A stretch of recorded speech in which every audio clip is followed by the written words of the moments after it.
But let's do a little video on technique. How do I do a 3-color striped pour? Well, let's get right to it. To start, I'm going to mix up all of my silicone.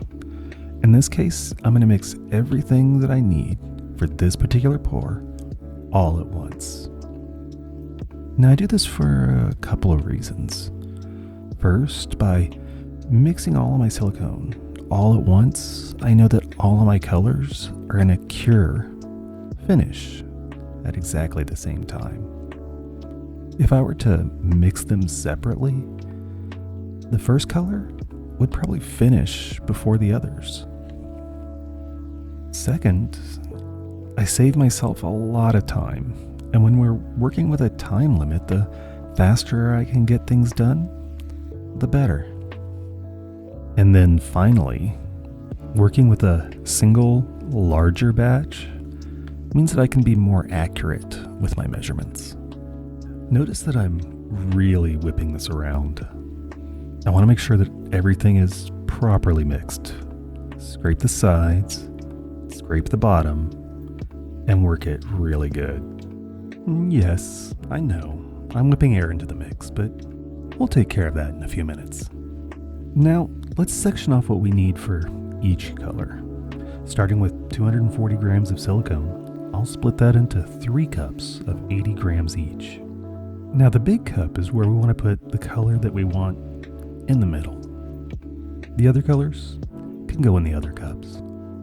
Since our silicone is already mixed, all we need to do is incorporate our pigments into the silicone. Now check, make sure there aren't any chunks of pigment. We've got tons of bubbles, but no chunks, and that's good. Now, we're going to use the vacuum chamber to suck all of that air out of that silicone. What we want to see is that silicone rise and then collapse, and once it stops bubbling, we can keep going. Using our big cup as our base, we're going to lay the other 2 colors on either side, leaving a thin line of that middle color in between.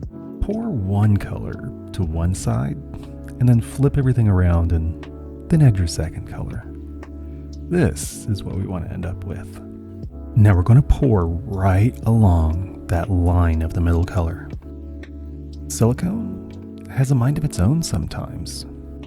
You might see one color race to the front. It's annoying, but sometimes entropy wins. All right, now we're going to set that to the side and let it cure. And here's a little pro tip for you. Always keep your cups with your mold. That way we can check the curing process without disturbing the mold, and we can do some troubleshooting if we need to. And now we get to demold it. We'll break it loose and then pop it out of the mold. And here's what we ended up with. We've got good definition between our colors all the way down the length. And so that's how I pour stripes. Now, if you'd like to learn how I make my molds, you should totally check out this video. And with that, I am out, and I will catch you in the next video.